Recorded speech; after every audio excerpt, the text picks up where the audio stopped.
So hi, welcome to the Noise Podcast. I'm Shane, I'm Glory. and we're here with, Nate from Raccoon Tour. and we're gonna ask some questions say about their upcoming album, The Dentonweaver. I got it. So There you go. congrats on that, by the way. How do you feel about the response to the announcement so far? Singles, whatever. I know you guys haven't even announced it yet, so that's a really awkward question. So actually, Well, how no, are you you- feeling about it? No, because you tweeted about it, but it's like I haven't found an official announcement, so that's why I wrote it that way. But yeah, Yeah, you're We were good. prepared.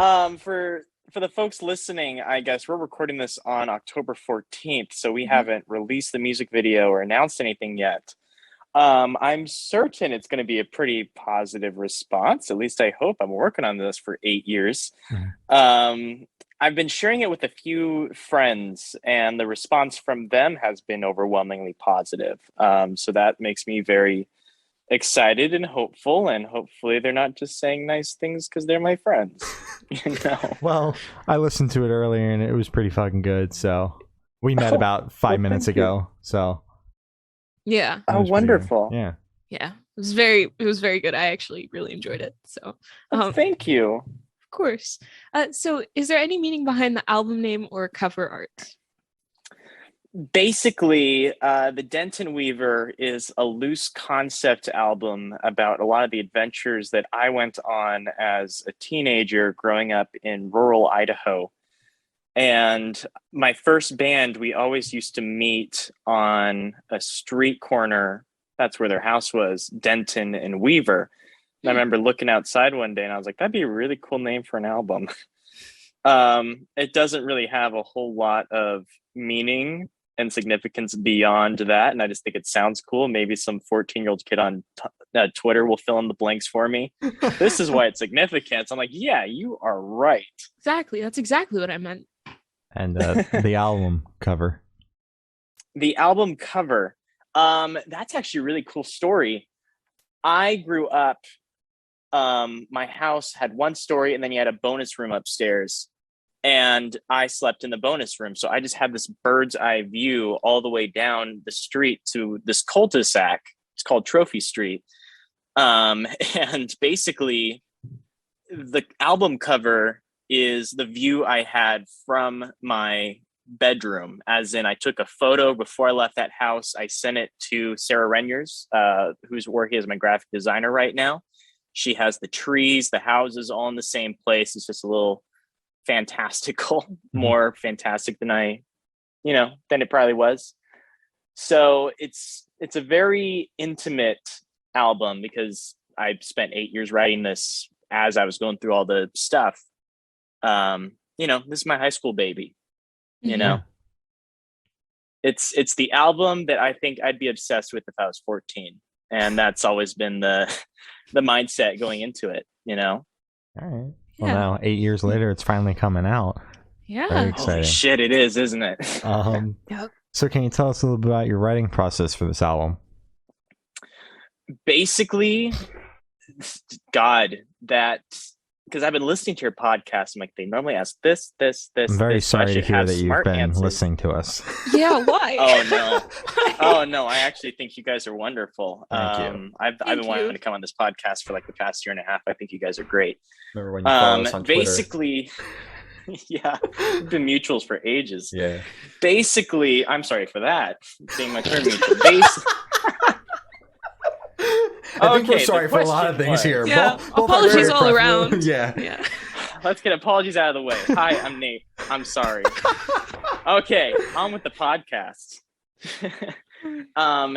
Basically, like I said, this has been happening over the past decade. I wrote my first song, so Farm Running, I was trying to cover Sleeping Lessons by the Shins on ukulele, and I just did something totally different, which is why it's only 2 chords and just repeats over and over and over. But just over the years, you'd get like a little tune popping into your head at random in like the shower, do, do, do, do, do, do, do. And you're like, oh, that's catchy. So I will whip out my phone and I'll just hum it awkwardly into my microphone. And I just do that for months and months and months. And then I sit down and I'm like, I feel like writing a song. So I dig through that voice memo list.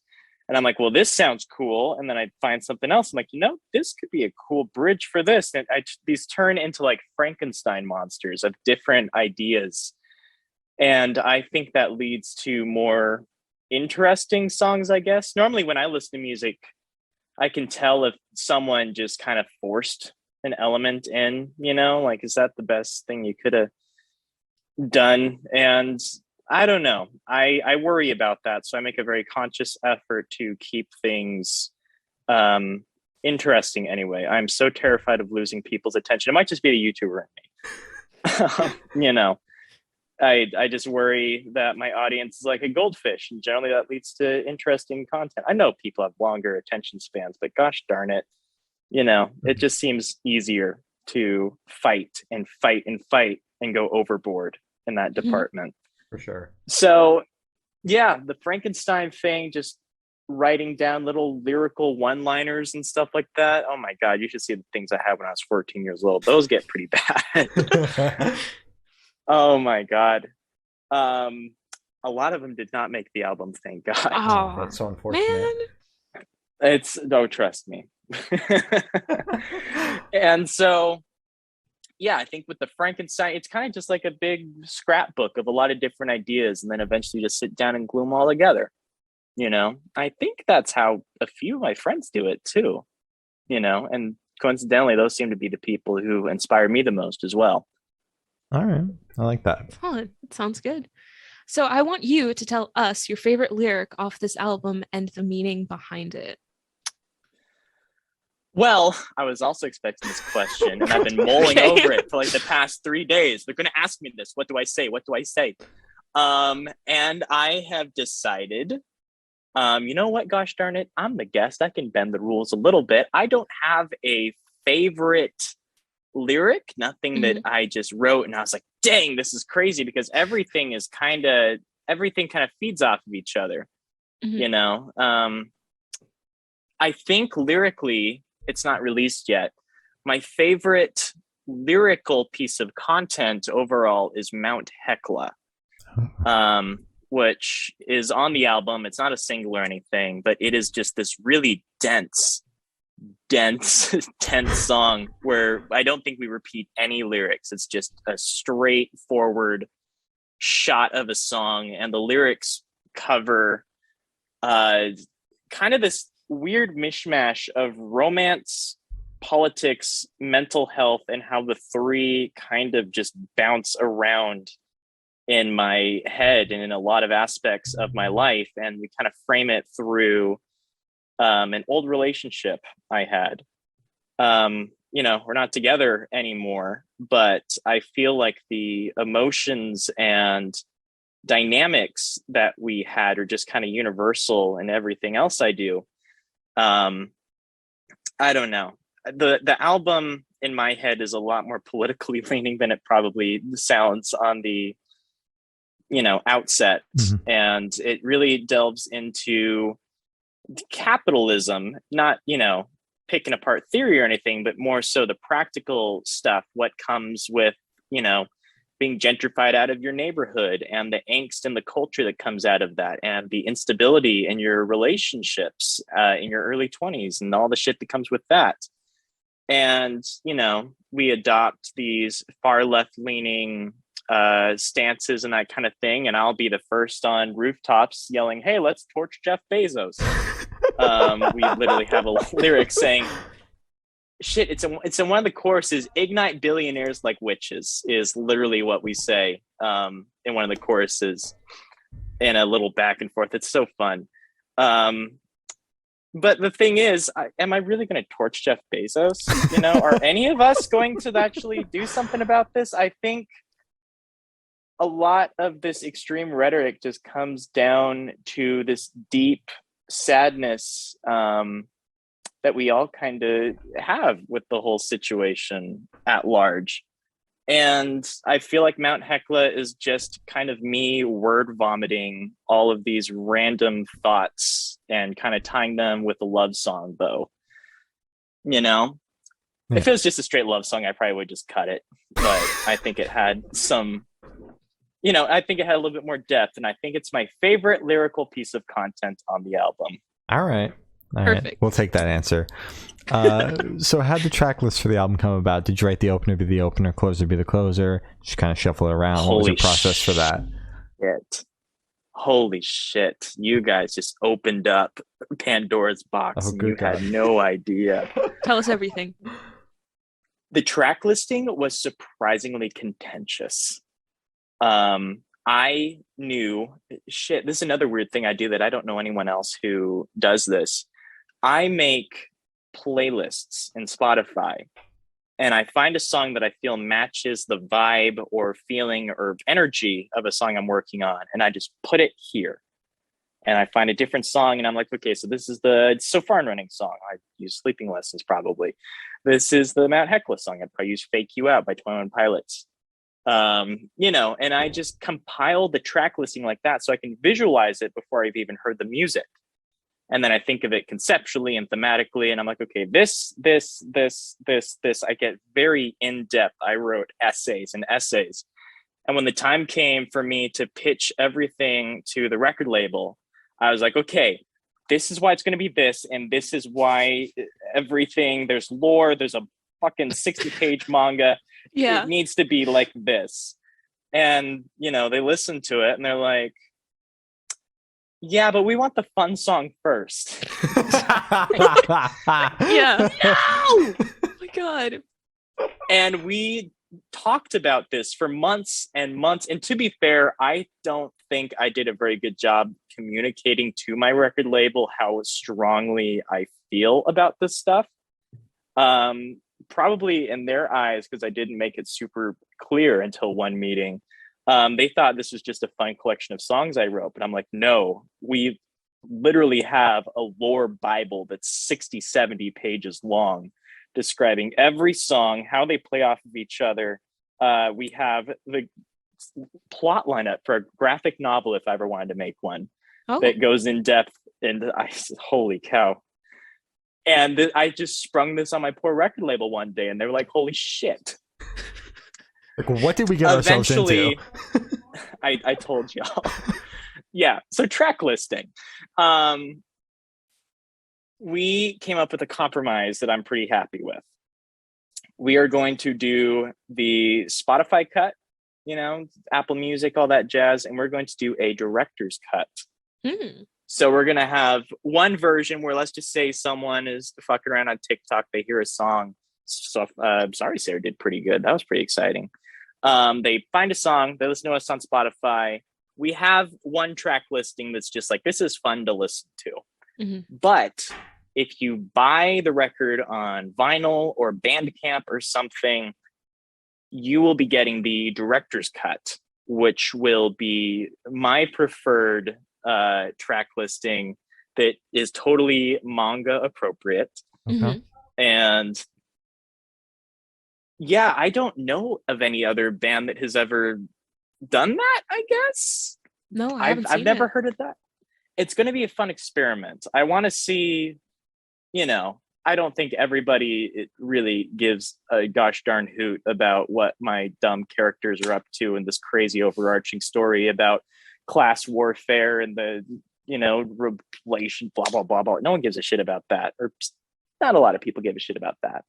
But I want something to be there for the people who do, Mm-hmm. I want there to be depth if you're interested. When you write an album for 8 years, your head inevitably disappears up your butt. And so you come up with weird stuff like this. So yes, the track listing, there's going to be 2. And way too much thought and time went into it. And we will definitely be exploring the significances of everything and probably post-launch content, just really digging into the lore. I put way too much thought and effort into the storyline of the album to just dismiss it.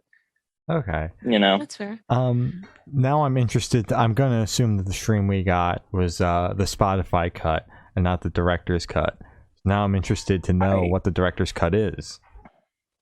Yes. So the Spotify track listing starts with Horror Show. I think you guys heard the Spotify list, that was right? the first one. In the director's cut, it starts with the song Dentonweaver. In my head, that is the perfect opener for the album, always has been. I think that song is probably my favorite off the album. And yeah, we start with Dentonweaver, then we move on to Mount Hekla, Converse County. We'll have it posted on social media and that kind of thing. Just at risk of, just rambling. But yeah, the director's cut is very much thematically and ambiently minded, as opposed to the Spotify, which I feel is a little bit more energy oriented, if that makes sense. Just really bombastic at the beginning, and then it kind of slows down in the second half, picks right back up. The director's cut kind of just has like a U shape, where it starts crazy, kind of vibes, and then picks right back up again. Just very subtle differences, but they mean a lot to me, and hopefully they'll mean a lot to just a few fans who really take the time and give a darn about this project. That's all I want. Just validation. Just someone look at this and say, that's pretty neat. That's all I want. That's valid. Would you recommend or encourage your fans to kind of make their own playlists with their own personal track list? Like, ooh, I actually prefer this song next to this song. Or do you think that they should stick to the two that you've put out? Well, when you make a piece of artwork and you just throw it publicly, it's not yours anymore. And so if somebody listens to the Dentonweaver and they're like, this is neat and all, but Nate's idea sucks. My idea is a lot cooler. No. I mean, you can go for it. That's fine. I'm not going to sue you or anything. You can make all the different, track listings you want, I'd say, with any other album. Just bear in mind, mine's canon, but you can do whatever you want.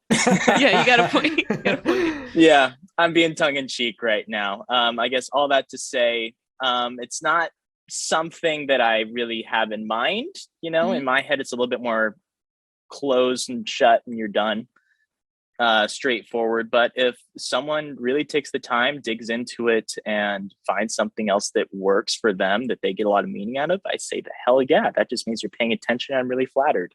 All right. Good answer. It's a good answer. So what song off this record took the longest to write, and which one is your personal favorite? Holy cow. I would say none of the songs really took all that long to write, per se, because I don't know, they're all McFrankensteins and they all just kind of had their time, I guess. It's just all the elements are always there. It's just one day you decide to put them all together. So I don't really know how to gauge the length of time, but I can tell you what song did take the longest to record.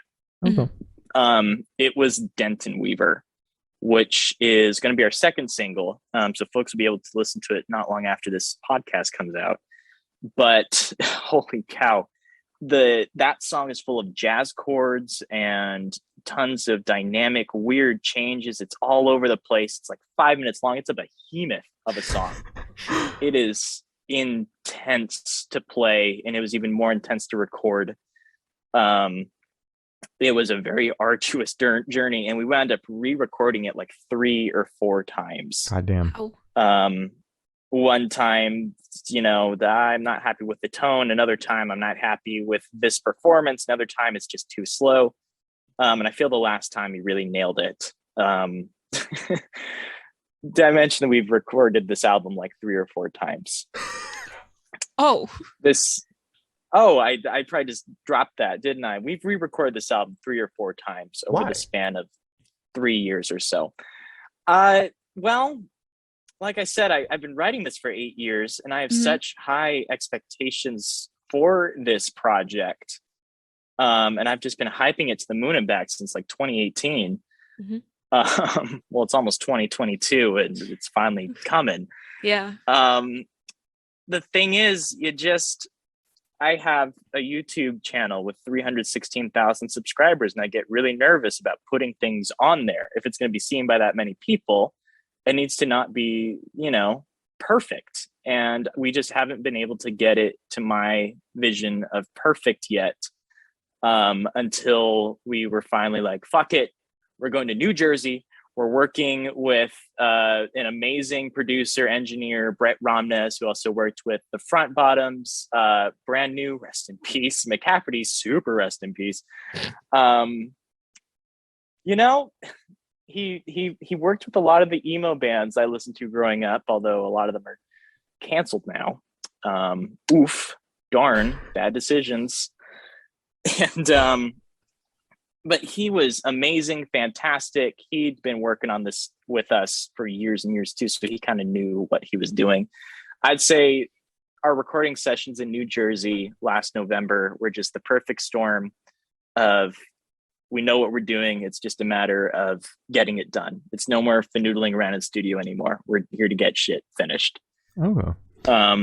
Yeah. So Dentonweaver took the longest, and it's also my favorite off the album. No Candle, in my eyes. Well, Converse County, I think, comes close. That'll be another single. Mm-hmm. Since you said like you've got such high expectations for this project, it took you almost a decade to put this album together. Oof. Do you think that's going to be a problem for future albums? Oh, No. No? are you sure? I am totally certain. Do you Because have like the thing 4 written is, already? oh my God, you have no idea. I have been so over the Dentonweaver for the past 2 years. And now we're finally starting it. And I'm like, well, don't you guys want to hear this new album? And they're like, no. No. Work The on label's the like, let's music get this videos." over with. Yeah. And I'm like, yeah. The thing is, Dentonweaver has just demanded so much of my attention and care, and just weird sense of precision in everything. But future stuff, I feel, doesn't really have that significance per se. Not to say that I think it's bad or anything. It's just, it doesn't have this weight attached to it, where I can be a little bit more fun, a little bit more experimental. And, you know, I've been writing music nonstop the past few years, and all the new stuff I feel is, in my opinion, you know, I don't want to go down that road. I'm just very excited for future projects. Mm-hmm. All right. Now's not the time to say, dang, you guys thought Dentonweaver was good. Wait till your album number 2. Let's talk about Dentonweaver. So where is your headspace at while you're writing, creating, recording, everything with this album? Because I know it's been a decade, so.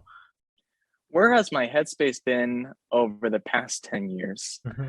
I would say girls in high school, angry later on in high school, sad later on in high school, confused and terrified, and realizing that capitalism is horrible in my, you know, after that weird phase where you graduate high school and you have those few months of like, what the fuck? What the fuck do I do? It's just this deep existential terror. What the hell is everything? When do I start? God, where was my headspace? It was everywhere. I was growing up, and this has always been in the back of my head. And so I feel like the album has a pretty wide emotional range because of that. Some songs I wrote when I was 14, some songs I wrote when I was 20. And they're all over the place. And yeah, my headspace has been all over because it's just very personal to me. It's kind of like a little diary, I guess. That's valid. All right. So how do you recommend your fans to listen to this album for the first time? Should they put some headphones on, turn off the lights, just kind of be immersed? Should they play it in the car with friends? Should they blast it at a party? What do you recommend? I would say with any other album, you listen to it however you gosh darn want. Mm-hmm. I've been working on this for a decade. Yeah. If they want the album experience, I would say find the nicest pair of headphones you got. I've been listening to the album on the Sony XB, I think 4000 or something like that, 150. They're amazing. Find some really nice bass heavy headphones. The bass lines on here are wild that I never noticed. Dang, my bass player's wonderful. Thanks, Andy. And so, Andy. You know, just I'll be posting visualizers for everything. Just, you know, I put a lot of thought and time into the look of this album, the feel of the album. So I would say if you really want the Dentonweaver experience, I would say check it out on YouTube. I'll be posting the whole album on my channel. Visualizers, take it all in. I would highly recommend the director's track listing if you're interested in digging into it thematically. You know, because most people don't really listen to albums anymore. It's mostly singles and playlists and that kind of thing. But if you're the album type, you know, you're generally picking it apart a little bit. So I would definitely recommend the director's cut if you're the album picker aparter type, if that makes sense. All right. You know. This discussion should be super, super quick. Off the top of your head, I want you to describe this album for new listeners in 3 words. No more, no less. 3 words. Mm-hmm. 8 years fuck. Yeah, that's perfect. Hekla, but gay. There's a Hekla feature too. Am I allowed to say that? There is a Hekla feature. Oh. Yes, you absolutely are. Okay. That'll be on the music video that you guys saw. Horror show. Mm-hmm. My God, the incredible night. Holy shit, it was raining outside. We went to, we were in the studio. We took a break. We all went to go see the new Scary Stories and Tell in the Dark movie, which I've been looking forward to for months and months and months. We saw the movie. It was great. We come outside. It's raining. It's thundering. I check my email and I get an email from Hekla saying, "Hey, buddy, I sent you voice clips." I was like, holy shit, we got to go back to the studio and listen to this. Yeah. And so we dropped everything into the timeline. I was like, holy shit, we have an underground legend, Hekla, on this fucking song. Oh my God. And, just the night where we got to listen to Hekla's voice singing along was euphoric. It was amazing. Mm-hmm. Yeah, and 3 more, I would say: capitalism, death, vandalism. All right. Perfect. There you go. You got 9 words to describe the album. Now go listen to it when it's out, of course. Of course. Absolutely. So is there a certain feeling or emotion you want this album to invoke in your listeners? I would say nostalgia. Mm-hmm. Not like the Stranger Things nostalgia, not like, Space Jam 2 or anything like that. God, no. God. I more so revisiting your hometown and saying that, it's been completely converted into a chain store wasteland. There's kind of a sadness to it. Yeah. I'm sorry, did that hit a little too close to home? A little bit. Yeah, I feel that too. I was like, Cuna's never going to get a Wendy's, and we got a Wendy's. Good thing I moved out. But the thing is, that malaise, that melancholy that you feel is all the adventures that you had when you were a kid. It was the great community that was once there, and I think our generation is going to be feeling that. I think we're not as disillusioned as millennials. I'd say we're more disillusioned, like Gen X, millennials, and that kind of thing, where we're a lot more sensitive to it. And we can tell when there's corporate bullshit being fed to us. And I think that our generation probably has the best chance of, fighting it the best we can. And there's something kind of empowering about that. That nostalgia of all the good stuff you had, realizing it's changing. And the sadness that you feel because of that is all the good stuff that you once did have. What are you going to do about it? All right. That was very good. Thank you. So what band or artist influence you think you can hear the most on this album, if any? I generally tell people, imagine The Used meets Cave Town. Okay. Which is almost weird. Spot on. Yeah. Thank you. And definitely a little bit of Hekla, but I'm not talented enough to really have the Hekla influences show. I like to chat with Hekla every now and then. He and we go way back. We're like best friends. Of course. You guys are tight. I love and adore Hekla. I think he's my favorite musical artist. This podcast is probably just going to be me gushing about Hekla. Something that I really love about his music in particular, it's all on Spotify right now, by the way, for anyone who wants to listen to it. Everything that he does kind of nails the vibe, that sense of nostalgia, community, malaise that I'm going for perfectly. I'm kind of chasing how that makes me feel. I want to make other people feel that. He's just, damn, he's incredible. So I'd say the Hekla vibes are just more so in terms of aesthetic, how he tells stories, how personal and kind of scrapbooky everything he does feels. That's kind of what I go for as well. I just wish I was good enough at guitar to be a proper Hekla ripoff, you know? All right. So what is your favorite memory that you made while creating this record?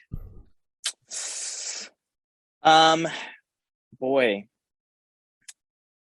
I reached out to a friend who I booked a show with him ages and ages ago. And I was like, hey man, do you know how to record music? I was like 17 years old. And he was like, yeah, I know how to do that. I was like, can you like help me with this album? I'll pay you like $700. And he was like, yeah, I'll do that. And so he didn't realize it, but he would spend the next 2 years working on this thing for $700. Oh my God. I'm so sorry, Jordan.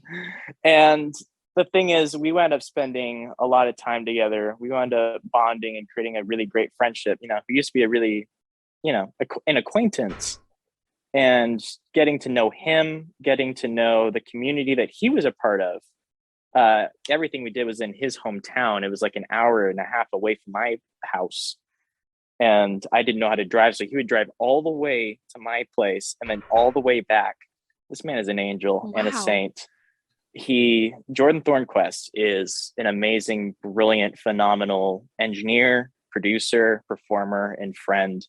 And I think my favorite memory was spending all this time with him, kind of bonding with him. And just for clarification, I have paid him a bit more. Okay. In retrospect, I'm like, I'm not just going to do 700. You know, if I got like a nice paycheck, I'd be like, hey, Jordan, psst, thank you. Psst, thank you. But yeah, I would just say immersing myself in Twin Falls, Idaho, and Jordan's community and getting to know him has been amazing. Probably my favorite memory. I like that a lot. Awesome. So picture this, you're on tour, you're at a gas station for a rest stop. What is your snack choice? Gas station hot dogs slap. And I don't care what comedy movies say. I don't care what people in Facebook memes like, ew, no, that shit slaps. Okay.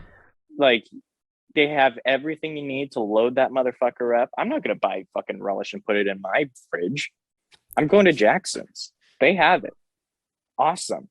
Mm-hmm. I might also get like a protein bar because I worry about getting enough protein. Yeah, I'm kind of boring. I just really like gas station hot dogs. No, actually, you live life on the edge. You're the first person I've ever met that trusts a gas station hot dog. I mean, I'm not suicidal. Yesterday. I won't do. Really? Yeah, we got another person who said they'd want a gas station hot dog like yesterday. Fucked up. Yeah, so you're the second person ever on this podcast to be like, "Ooh, gas station hot dog." So I'm not suicidal. I will not do sushi though. That's just that's too much. Yeah, that crosses the line. Come on, Maverick. Where's that fish from? Where'd you get that? So on the topic of food, if this project was a dish, what dish would it be? I would say when you go over to grandma's house and you're spending the night there, you're 6 years old, grandma's watching you because your mom's working. You don't realize all the sacrifices she's making. You wake up and grandma's so excited. She cooks you pancakes. They're a little overdone. They're a little crunchy, but in your head, you kind of grow to love those crunchy pancakes because grandma woke up super early and she wanted to surprise you in bed. And she covers them with room temperature maple syrup and on plates probably older than your mom is. And you just eat breakfast in bed and you make a mess. And then you go watch cartoons and you don't realize it. But grandma stays in that room and cleans up the mess you made. And she has no bad thoughts, no bad feelings in her heart towards you for making that mess. That's the feeling I want people to have. Or that's the dish, is grandma's pancakes. Okay. Oh my God. I feel like you just shared a very deep memory with us. Yeah. Well, I never made messes though. Okay. Oh, exactly. Yeah. So where do you see the band in the next 5 years? Will you be halfway through LP2? Oh God, I don't know what I'm gonna be doing in the next 2 weeks. Shit. Where are we gonna be in 5 years? Either I'll be dead, or we'll be on like album 3 or 4, or I might get a real job. Who knows? I would love for this to become my job, but I'm not stupid. Music is a stupid career choice. I'm giving it my all. I have really wonderful support systems to help this last 5 years. And I'm doing everything I can. I'd love for this to be 5 years, but I have no goddamn clue. Hopefully we still exist. All right. Yeah, I'm so sorry. That's kind of anticlimactic. No, it's Better fine. hope your label doesn't watch this far, because they're gonna be like, "What do you mean he doesn't want to do music full time?" Sorry, Rob. Sorry, Gabby. Sorry, Alex. You guys are great. Thank you for your help. I'm terrified. Cool. Nice way to clear it up. Exactly. Okay. Yeah. So for these last couple questions, we're actually going to shift away from music, if that's okay with you. Yeah, absolutely. Sick. So we're going to go straight to death row. Boom. Woo-hoo. So if you're on death row, what would your last meal be with a drink? I want you to think back to when you were about 5 or 6 years old at Grandma's house. Oh my God. Not this again. But this time it's spaghetti that she cooked way God. too long. Oh, I'm like, listen, Grandma, the pancakes were endearing, but this is gross. exactly. Come on. Why is the sauce like almost black? How long could you cook this for? Oh. I was listening to the interview you guys did with Hey, I Love You. And I think it was them who had said this really cool answer. Like, I'm going to eat glass. I'm going to eat a glass bust in the shape of the person who ratted me out. I love Hey, I Love You. Go listen to Hey, I Love You. I love that. Listen, I'm a simple boy. I really like I like steak. I like lobster. If these people are going to gosh darn kill me, I'm going to milk them for everything that they're worth. I'm going to get the most expensive shit I can. And every serial killer needs like a 12-pack of Coke. That's just a recurring theme, I guess. I wonder how Coke feels about that brand recognition. And I'm just going to maybe get like the messiest thing I can on the side just to throw at the prison warden when he comes in. Mm-hmm. It's like a last fuck you. I mean, what else can they do? You're going to kill me. Yeah. Yeah. No. Yeah, I'm kind of boring. I just want good food, and I want to take all the money, and I want to make the prison warden look like he pooped himself. Okay. All right. It's a good one. So if you could live in one fictional world for a week, where would you live? Shit. Oh my God, I do have a really good answer. I was prepared for this one. Okay, good. Have you guys ever heard of that song? I'm the scat man. You know that? Oh, wait. Yeah. Oh. Yeah, Glory knows. Mm-hmm. Scatman is this scat. You're probably like, what the fuck is he talking about? I'll explain it. Scatman is this musical artist, and he's kind of like a one-hit wonder. Todd in the Shadows did a great video on him. And in his music, he has this fictional nation, this fictional world called Scatland. Do not Google Scatland, by the way. Yeah, And in Scatland, everybody loves each other. There's no war. There's no hatred. Everybody loves each other. And people speak in Scatanese. And it's just the most wholesome, wonderful utopia of a world. And the thing is, it's not Hogwarts. Nothing's trying to kill me. It's not Cirque du Freak, this weird obscure book series I loved when I was a kid, where also everything's trying to kill you. It's not like Hunger Games, where also everything's trying to kill you. It's just Scatland, where everybody gets along, and they're all buddies, and they're all best friends. I want to live in Scatland for a week. Okay. Mm-hmm. Sounds good. Haven't gotten that one. I don't imagine so. So I have the honor of asking the last question. Every single person we've shit. spoken to has actually said it is the most important question. Oh, fuck. What is your favorite color? My favorite color, Mm-hmm. I would say chartreuse. Ooh, Okay. that's a good color. That is. It is a really great color. I know we're at the end of the podcast. I just have a quick complaint. I don't feel that was a very important question. It is. I think the real question Mhm. should be, why is that your favorite color? So we should have a follow-up question. It's like, psych, think this is so. actually the most important question. Yeah. I think chartreuse because it's fun to say. All right. I think that's that fine. was a really meaningful question. Okay. The problem is that Cool. if we ever ask some of these artists why, they'd look at us like we had 7 heads and say, "We're done with this," and just Yeah. leave, Just even though leave, it's yeah. over. Mhm. So Well, then they are not worth your time. Gosh darn it! If someone's too good to talk about their favorite color, and why it's their favorite color, I don't know if they're worth talking to. They Fair seem enough. like a real Point. stick in the mud. fair enough. Mhm. So Maybe vet. I would say before you invite people on, send them a Google form and be like, "Hi, are you open to talking about colors?" No. We'll You're not pass. allowed on here. You can- Exactly. Oh. Yeah, you can go talk to someone else. I'm sure all these bands' management would love filling out those forms before okaying the interview. So, as Gloria said, that's all the questions we have today. Is there anything that you would like to plug? Boy, the Dentonweaver is coming out on December 3rd. We have Horror Show, which was released today. I'm so terrified. I also have a YouTube channel called Nate is Lame, which is doing pretty okay. Hopefully I'm uploading by the time this is out. That'd be good.